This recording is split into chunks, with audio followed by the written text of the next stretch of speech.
Hello everyone. आज का जो हमारा टॉपिक है वो है डिस्कवरी ऑफ प्रोटॉन। तो हमने ये डिस्कस किया था लास्ट टाइम कि हमारे पास क्या होता है एक एटम के अंदर, जैसे कैथोड रेज होती हैं जो नेगेटिव पार्ट से ओरिजिनेट होती हैं, कैथोड से ओरिजिनेट होती हैं, वैसे ही हमारे पास एनोड रेज भी होती हैं जो कहां से ओरिजिनेट होती हैं, पॉजिटिव पार्ट से, एनोड से। और इन एनोड रेज के अंदर एनोड रेज पार्टिकल्स भी होते हैं, ये हमने देखा था।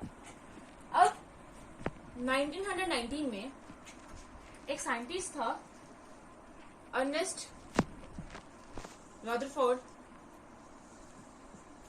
इसने क्या बोला कि ये जो एनोड रेज के अंदर एनोड रेज पार्टिकल्स होते हैं, पार्टिकल्स प्रेजेंट है, ये हमें कैसे पता चला था? जब हमने एक रोटेटरी व्हील रखा था, जो यहाँ से रेज आ रही थी, उनने इस व्हील को क्या कर दिया था, रोटेट कर दिया था, जिसकी वजह से हमने बोला था कि इसके अंदर क्या है, इन रेज के अंदर कुछ पार्टिकल्स है, जिसकी वजह से ये व्हील जो है वो रोटेट हुआ है। पहले जब हमने कैथोड रे के टाइम करा था, तो हमने ये बोला था कि इसके अंदर यहाँ से कैथोड रेज आ रही थी तो इनके अंदर चार्ज पार्टिकल्स थे, तो कैथोड रे नेगेटिव पार्ट से आ रही थी तो मतलब नेगेटिव चार्ज पार्टिकल्स हैं। अब जब हम एनोड रे का देखा उसने, तो उसने देखा कि जो लाइट रेज हैं जो एनोड वाले पार्ट से आ रही हैं, इनके अंदर पार्टिकल्स प्रेजेंट है, जिसने इनको इस व्हील को रोटेट किया है। मतलब इनके अंदर कौन से चार्ज पार्टिकल्स होंगे, पॉजिटिव चार्ज पार्टिकल्स। तो इस अर्नेस्ट रदरफोर्ड ने देखा कि एटम के अंदर जो ये सब एटॉमिक पार्टिकल्स होते हैं, जो ये एनोड रेज में प्रेजेंट होते हैं, उन्होंने उसका नाम दे दिया प्रोटॉन। तो ये जो प्रोटॉन नाम था, ये हमें गोल्डस्टीन ने दिया था। गोल्डस्टीन ने सिर्फ क्या किया था, एनोड रेज की डिस्कवरी करी थी। तो ये जो प्रोटॉन नाम है वो किसने दिया था, अर्नेस्ट रदरफोर्ड ने। अब हमारे पास प्रोटॉन की डिस्कवरी होगी, प्रोटॉन पता चल गया कि ये जो पॉजिटिव चार्ज पार्टिकल्स थे उनको हम क्या बोलते हैं, प्रोटॉन। अब हम देखते हैं कि इस प्रोटॉन की वजह से हमने इलेक्ट्रॉन का चार्ज और मास कैलकुलेट किया था, तो इस प्रोटॉन का चार्ज और मास क्या होगा। तो उसने ये जो हमारे पास एक्सपेरिमेंट करा था कि जैसे हमने डिफ्लेक्शंस देखी थी, deflections in the presence of electric field and magnetic field. मतलब जब हमने क्या किया था, जब हमने चार्ज टू मास का रेशियो कैलकुलेट किया था इलेक्ट्रॉन के टाइम पे, तो हमने क्या किया था, एक इलेक्ट्रिक फील्ड अप्लाई करा था यहाँ पे, और उसके साथ मैग्नेटिक फील्ड भी अप्लाई किया था, मैग्नेट अप्लाई किया था यहाँ पे। तो उसने देखा था सिर्फ हम जब मैग्नेटिक या इलेक्ट्रिक फील्ड अप्लाई नहीं करे तो जो रेस थी वो स्ट्रेट लाइन में ट्रेवल करती थी और हमें जिंक सल्फाइड स्क्रीन में दिखाई दे रही थी। लेकिन जब हम इलेक्ट्रिक फील्ड अप्लाई कर रहे थे, वो जो रेस थी वो डिफ्लेक्ट हो रही थी और ये वाला पॉइंट दे रही थी। और जब हमारे पास क्या था, मैग्नेटिक फील्ड अप्लाई करते अकेले में, तो वो हमारे पास डिफ्लेक्ट होकर ये वाला लाइन दे रही थी, ये वाला पॉइंट दिखाई दे रहा था। तो मतलब in the presence of electric field और मैग्नेटिक फील्ड उन्होंने डिफ्लेक्शन शो करी थी। और फिर जब उन्होंने मेंटेन करा था इलेक्ट्रिक फील्ड और मैग्नेटिक फील्ड दोनों को, तो फिर हमारे पास वापस से वो जो पार्टिकल था अपने पाथ में दोबारा से आ गया था। ये हमने एक्सपेरिमेंट करा था। अब वही सेम हमने एक्सपेरिमेंट इसने किया किसके लिए, प्रोटॉन के लिए, पॉजिटिव चार्ज पार्टिकल्स के लिए, एनोड रेज के लिए। तो उन्होंने देखा कि ये जो डिफ्लेक्शन शो कराता है मैग्नेटिक फील्ड और इलेक्ट्रिक फील्ड के प्रेजेंस में, इस डिफ्लेक्शन से ही उन्होंने क्या कैलकुलेट किया था, चार्ज अपॉन मास रेशियो, किसके लिए, प्रोटॉन के लिए। जैसे हमने उनके लिए इलेक्ट्रॉन के लिए एनोड रेज के लिए कैलकुलेट किया था, कैथोड रेज के लिए कैलकुलेट किया था, वैसे ही एनोड रेज के लिए भी इन्होंने कैलकुलेट कर लिया। अब इन्होंने देखा कि हमारे पास ये जो वैल्यू है EM, charge upon mass ratio, ये क्या है, जो चार्ज अपॉन मास रेशियो जो इलेक्ट्रॉन का है उससे क्या है, स्मॉलर है, उससे कम है। इसकी जो वैल्यू है चार्ज अपॉन मास रेशियो की, वो जो चार्ज अपॉन मास रेशियो जो हमने इलेक्ट्रॉन के लिए कैलकुलेट किया था उससे क्या है, स्मॉल है, कम है। और ये जो है कैथोड रेज जो थे, उनका जो चार्ज अपॉन मास रेशियो था वो नेचर ऑफ द गैस के ऊपर डिपेंड नहीं कर रहा था कि कौन सी हमने गैस ली है। लेकिन ये जो हमारे पास E upon charge upon mass ratio जो एनोड रेज के लिए है, वो नेचर ऑफ द गैस के ऊपर डिपेंड करेगा कि हमने कौन सी वाली गैस ली है। ये डिफरेंट गैसेस के लिए क्या होगा, डिफरेंट होगा। ये इसलिए क्योंकि हमारे पास प्रोटॉन कैसे बनता है, पॉजिटिव चार्ज पार्टिकल कैसे बनेगा, जैसे हमारे पास एक चीज है, इसमें से अगर इलेक्ट्रॉन बाहर रिलीज होंगे तभी पीछे पॉजिटिव चार्ज बचेगा। तो वहां से इलेक्ट्रॉन बाहर रिलीज हो चुके हैं उस मॉलिक्यूल में, तो हमारे पास तभी इसका क्या बोलते हैं कि जो इसका चार्ज अपॉन मास रेशियो होता है एनोड रेज का, वो क्या होता है, as compare to charge upon mass ratio जो इलेक्ट्रॉन का है उससे क्या है, कम है। और ये नेचर ऑफ द गैस के ऊपर डिपेंड करता है कि कौन सी हमने गैस ली, और डिफरेंट गैसेस के लिए डिफरेंट होती है। जो ये EM अपॉन M रेशियो है, charge upon mass ratio proton के लिए या एनोड रेज के लिए, वो डिफरेंट गैसेस के लिए क्या होती है, डिफरेंट होती है।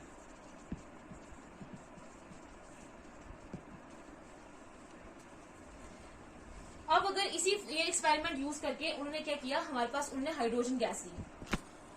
तो हाइड्रोजन गैस में उन्होंने क्या देखा कि जो पॉजिटिव चार्ज पार्टिकल्स हैं उनका जो नेचर है वो डिपेंड कर रहा है जो हमने गैस दी है, और उनने इलेक्ट्रॉन अपॉन चार्ज, ये जो चार्ज अपॉन मास रेशियो जो है वो हाइड्रोजन गैस के लिए कैलकुलेट किया था, और कैलकुलेट करके हमारे पास क्या आया था 9.58 इंटू 10⁻⁷ कूलम्स पर केजी, यहाँ पे कूलम्स केजी इनवर्स भी ले सकते हैं। तो ये उन्होंने वैल्यू कैलकुलेट की थी जैसे हमने इलेक्ट्रॉन के लिए कैलकुलेट की थी E upon M ratio, charge upon mass ratio, वैसे ही हमने क्या किया प्रोटॉन के लिए भी सेम लेकर कैलकुलेट किया 9.58 इंटू 10⁻⁴ कूलम पर केजी। लेकिन सिर्फ इतनी सी यहाँ पे डिफरेंस है कि वो सभी इलेक्ट्रॉन के लिए, सभी गैसेस के लिए जो ये E अपॉन एम रेशियो था, चार्ज अपॉन मास रेशियो था, वो सेम था। लेकिन जब हम प्रोटॉन की बात कर रहे हैं, एनोड रेस की बात कर रहे हैं, तो इसका जो वैल्यू होगी वो डिफरेंट होगी डिफरेंट गैसेस के लिए। तो हाइड्रोजन गैस के लिए हमने कैलकुलेट किया, कितना आया 9.58 इंटू 10⁻⁷ कूलम पर केजी या कूलम केजी इनवर्स। अब हमें चार्ज अपॉन मास रेशियो जो था वो प्रोटॉन का मिल गया, इसको एनोड रे का मिल गया। अब हम इसका क्या कर सकते हैं, अब चार्ज भी कैलकुलेट कर सकते हैं। तो चार्ज जो इसने, अगर जैसे इलेक्ट्रॉन को E नेगेटिव से रिप्रेजेंट करते हैं, वैसे प्रोटॉन को P पॉजिटिव से रिप्रेजेंट करते हैं। P से आगे प्रोटॉन, उसके ऊपर पॉजिटिव चार्ज होता है, इसलिए हम उसको P पॉजिटिव से रिप्रेजेंट करते हैं। अब इसके ऊपर चार्ज कितना होगा, तो उन्होंने चार्ज भी कैलकुलेट किया। चार्ज जो था वो इक्वल था किसके, जितना चार्ज है इलेक्ट्रॉन का 1.6022 इंटू 10⁻⁻19 कूलम। लेकिन ये जो चार्ज होगा प्रोटॉन का वो अपोजिट इन डायरेक्शन होगा। इसके साथ जो है इलेक्ट्रॉन के चार्ज के साथ हम माइनस लगाते हैं, और प्रोटॉन के चार्ज के साथ सिर्फ क्या रहेगा 1.6022 इंटू 10⁻⁻19 कूलम। कि जो चार्ज होता है वो सेम होता है इलेक्ट्रॉन के, लेकिन इक्वल होता है, लेकिन अपोजिट इन डायरेक्शन होता है। वो माइनस में होता है और ये प्लस में होता है, पॉजिटिव में होता है। तो चार्ज अब इक्वल हो गया, किसका, प्रोटॉन और इलेक्ट्रॉन का चार्ज जो होता है वो इक्वल होता है, लेकिन मास जो है वो हाइड्रोजन गैस के लिए, जो चार्ज अपॉन मास रेशियो जो हाइड्रोजन गैस के लिए कैलकुलेट किया वो हमने क्या है अब कम है।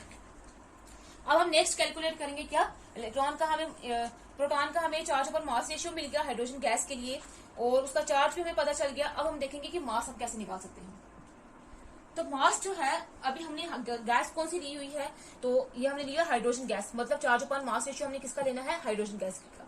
तो क्या आ जाएगा E अपॉन एम, ऐसे कैलकुलेट कर रहे थे मास ऑफ इलेक्ट्रॉन, तो ये मास भी प्रोटॉन का भी ऐसे कैलकुलेट करेंगे। तो E जो है इलेक्ट्रॉन का, जो हमारे पास चार्ज है, E यहाँ पे चार्ज है प्रोटॉन का, तो E प्रोटॉन का चार्ज क्या हमारे पास 1.6022 into 10⁻⁻19 coulomb upon E upon M ratio कितना निकला हमारे पास 9.58 इंटू 10⁻⁷ कूलम्स पर केजी, ये हमने निकाला है। अगर हम इन दोनों को कैलकुलेट करेंगे तो हमारे पास आ जाएगा 1.67 इंटू 10⁻⁻27 केजीज। ये निकला हमारे पास मास किसका, प्रोटॉन का। और ये जो मास है ये किसके इक्वल है, हमारे पास मास ऑफ हाइड्रोजन के इक्वल है। पहले जो इलेक्ट्रॉन का मास था वो 1/1837 टाइम्स था, लेकिन ये जो है मास ऑफ हाइड्रोजन जो है उसका और मास ऑफ प्रोटॉन दोनों का क्या है, सेम है। इसका मतलब ये है कि एक एटम के अंदर हमारे पास एक फंडामेंटल पार्टिकल होता है, सब एटॉमिक पार्टिकल होता है, जिसको हमने नाम दे दिया प्रोटॉन। इसके ऊपर चार्ज क्या होता है, पॉजिटिव होता है। पॉजिटिव चार्ज पार्टिकल भी प्रेजेंट होता है एटम के अंदर, जिसकी वजह से एटम जो है वो इलेक्ट्रिकली क्या रहता है, न्यूट्रल रहता है। ना ही उसके ऊपर नेगेटिव चार्ज आता है ओवरऑल, ना ही उसके ऊपर पॉजिटिव चार्ज आता है। अब इस प्रोटॉन को हम कैसे डिफाइन करेंगे कि प्रोटॉन हमारे पास एक सब एटॉमिक पार्टिकल होता है, सब एटॉमिक पार्टिकल होता है जिसके ऊपर पॉजिटिव चार्ज होता है, और कितना पॉजिटिव चार्ज होता है 1.6022 इंटू 10⁻⁻19 कूलम। और इसके पास क्या होता है, इसका जो मास होता है कितना होता है 1.67 इंटू 10⁻⁻27 केजी, जो किसके इक्वल होता है, मास ऑफ हाइड्रोजन के इक्वल होता है। ये अब प्रोटॉन की डेफिनेशन होगी, प्रोटॉन को हम ऐसे डिफाइन कर सकते हैं। अब ये देखा गया है कि हमारे पास जो एम रेशियो होता है वो प्रोटॉन के लिए डिफरेंट गैसेस के लिए डिफरेंट होता है। और जो हमारे पास क्या है, ये जो मास निकला है प्रोटॉन का, ये क्या है, मास ऑफ इलेक्ट्रॉन से बहुत ज्यादा है, मास ऑफ इलेक्ट्रॉन से ज्यादा है। जो मास हमारे पास प्रोटॉन का निकला है वो मास ऑफ इलेक्ट्रॉन से ज्यादा है। और कितने टाइम्स ज्यादा है, 1837 टाइम्स। 1837 टाइम्स जो मास ऑफ प्रोटॉन है वो मास ऑफ इलेक्ट्रॉन से ज्यादा है। अब ये देखा गया है कि जो मास ऑफ जो पॉजिटिव चार्ज पार्टिकल है, ये जो प्रोटॉन है, उसका अगर हमारे पास एक ही प्रोटॉन प्रेजेंट होगा किसी भी एलिमेंट में तो उसका मास हमारे पास यही आएगा। लेकिन अगर हमारे पास एलिमेंट है कोई, उसके पास जितने नंबर ऑफ इलेक्ट्रॉन्स होंगे, लेकिन चाहे जितने मर्जी नंबर ऑफ इलेक्ट्रॉन्स है, तो उनका जो मास होगा वो हमने देखा था, मास चार्ज और चार्ज अपन मास रेशियो सेम रहेगा। लेकिन यहाँ पे प्रोटॉन की बात करें तो अगर हमारे पास एक प्रोटॉन होगा तो उसका मास इतना ही आएगा। अगर दो या दो से ज्यादा प्रोटॉन होंगे तो उनका मास जो होगा वो इसी के, ये जो हमारे पास वैल्यू है इसी के मल्टीपल में होगा। अगर दो होंगे तो 2 से मल्टीप्लाई कर देंगे, 3 होगा तो 3 से मल्टीप्लाई कर देंगे। तो इसलिए जो मास होता है वो क्या होगा, हमारे पास कॉन्स्टेंट नहीं रहता है, वो डिफरेंट गैसेस के लिए, डिफरेंट एलिमेंट्स के लिए क्या होगा, डिफरेंट होगा। डिफरेंट गैसेस के लिए क्या होगा, डिफरेंट होगा। ये हमें पता चल गया अब कि मास ऑफ हाइड्रोजन जो है वो मास ऑफ प्रोटॉन के इक्वल होता है, लेकिन जो हमारे पास मास ऑफ इलेक्ट्रॉन था वो 1/1837 टाइम था। यहां से हमें ये सब कुछ पता चल गया। अब जो है हम क्या करेंगे, देखते हैं कि हमने ये बोल रहे हैं कि एनोड रेस जो होती हैं प्रेजेंट होती हैं, तो अब हम देखेंगे कि इन एनोड रेस का ओरिजिन कैसे होता है। हमने ये देख तो लिया कि सभी साइंटिस्ट ने ये बता दिया कि हमारे पास क्या होता है, एनोड रेस होती हैं, प्रेजेंट होती हैं किसी भी एटम में। तो हम देखेंगे कि इन एनोड रेस का ओरिजिन कैसे हुआ है, इन चार्ज पार्टिकल्स का, ये जो पॉजिटिव चार्ज पार्टिकल्स है ये ओरिजिनेट कैसे हुए हैं।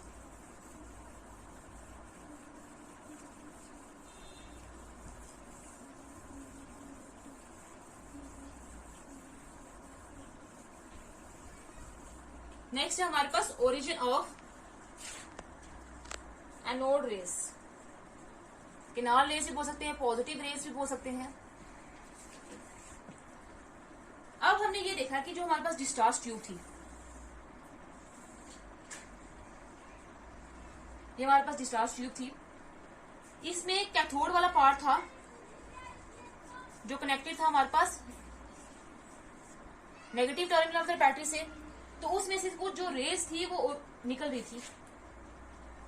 ये रेस यहाँ पे एनोड वाला पार्ट भी होगा जो पॉजिटिव पार्ट होगा, और ये positive terminal of the battery से क्या होगा, कनेक्टेड होगा। तो यहां से कैथोड से कुछ रेस निकल रही थी जिनको हम कैथोड रेस बोलते हैं, और कैथोड रेस में पार्टिकल्स थे जिनको हम क्या बोलते हैं, इलेक्ट्रॉन्स। अब ये जो इससे जो फास्ट मूविंग इलेक्ट्रॉन्स थे जो डिस्चार्ज ट्यूब में प्रेजेंट थे, तो जब ये हमारे पास यहाँ पे बीच में क्या प्रेजेंट थी, हमने गैस के मॉलिक्यूल्स रखे हुए थे। जब यहाँ से ये कैथोड वाले पार्ट से जो इलेक्ट्रॉन्स निकल रहे थे, तो जब ये इस गैस के मॉलिक्यूल्स के ऊपर पड़ रहे थे आके, तो ये क्या करते थे, वहां से इलेक्ट्रॉन को रिलीज कर रहे थे। इलेक्ट्रॉन को वहां पे स्ट्राइक करके वहां से क्या कर रहे थे, हर एक मॉलिक्यूल में से इलेक्ट्रॉन को रिलीज करवा रहे थे। ये जो कैथोड से फास्ट मूविंग इलेक्ट्रॉन्स रिलीज हो रहे थे। अब अगर हमारे पास एक एटम है, उससे मॉलिक्यूल है, उससे उन्होंने इलेक्ट्रॉन को बाहर निकाल दिया, तो पीछे तो क्या बचेगा, जितने इलेक्ट्रॉन निकलेंगे उतना ही पॉजिटिव चार्ज आ जाएगा, क्योंकि इलेक्ट्रॉन के ऊपर नेगेटिव चार्ज है। तो अगर नेगेटिव चार्ज रिमूव हो रहा है तो मतलब पीछे पॉजिटिव चार्ज बचेगा। तो जितना ही नेगेटिव चार्ज निकलेंगे उतना ही पीछे क्या आ जाएगा, पॉजिटिव चार्ज आ जाएगा। इसका मतलब ये है कि जब ये फास्ट मूविंग इलेक्ट्रॉन जो कैथोड से रिलीज होंगे, जो इन रेस में प्रेजेंट होंगे, जब ये गैस के मॉलिक्यूल्स को स्ट्राइक करेंगे तो वहां से क्या करेंगे, इलेक्ट्रॉन को रिलीज कर देंगे और ओवरऑल उनके ऊपर क्या चार्ज आ जाएगा, पॉजिटिव चार्ज आ जाएगा। अब ये जो इसी वजह से यहाँ से जो है ये पॉजिटिव चार्ज की क्या हुई है, पॉजिटिव चार्ज पार्टिकल्स की फॉर्मेशन हुई है। ये जो हमारे पास पॉजिटिव चार्ज बन गए हैं पार्टिकल्स, इनकी फॉर्मेशन ऐसी हुई है। अब ये पॉजिटिव चार्ज पार्टिकल्स बन गए। अब ये जो पॉजिटिव चार्ज पार्टिकल्स हैं, ये हमारे पास जो कैथोड रे है, अब उसकी तरफ क्या करेंगे, मूव करना स्टार्ट करेंगे, क्योंकि पॉजिटिव चार्ज पार्टिकल है तो नेगेटिव की तरफ ही मूव करेंगे। तो और ये हमारे पास अब रेस जो अगर कैथोड से निकल रही है तो एनोड से भी निकलेंगी, तो ये एनोड रेस निकलेंगी, तो ये positive charge particle anode rays के साथ होके इनमें प्रेजेंट होके ये क्या करेंगे, कैथोड के जाके क्या करेंगे, वहां पे जाके पास होंगे और वहां पे जाके स्ट्राइक करेंगे। अब इसका मतलब ये है कि ये जो रेज आ रही होती हैं, पॉजिटिव रेस एनोड वाले पार्ट की तरफ से, उसके अंदर अब ये जो पॉजिटिव चार्ज पार्टिकल्स हैं उनके अंदर चले जाएंगे, और इसकी वजह से हमने क्या बोला है, अब ये जो हमारे पास आएंगे वो पॉजिटिव चार्ज पार्टिकल जो एनोड रेस में प्रेजेंट होंगे, वो इन कैथोड से जो होल्स होंगे, हमने अगर इसको परफोरेटेड रखा होगा, पोर्स रखे होंगे इसके बीच में, तो वहां से क्या चल जाएंगे, पास हो जाएंगे। तो यहाँ से डिस्कवरी हुई है कि हमारे पास पॉजिटिव आइंस कैसे डिस्कवर होते हैं, पॉजिटिव चार्ज पार्टिकल्स कैसे, चार्ज पार्टिकल्स को, किसी भी चार्ज पार्टिकल्स को हम आइंस ही बोलते हैं। अगर नेगेटिव चार्ज पार्टिकल को उसको हम क्या बोलेंगे, कैटाइन। अगर पॉजिटिव चार्ज अगर नेगेटिव होगा तो उसको हम एनाइन बोलेंगे, अगर पॉजिटिव होगा तो उसको हम कैटाइन बोलेंगे। तो ये जो पॉजिटिव आइंस है ये कैसे ओरिजिनेट हुए हैं, इस तरीके से ओरिजिनेट हुए हैं।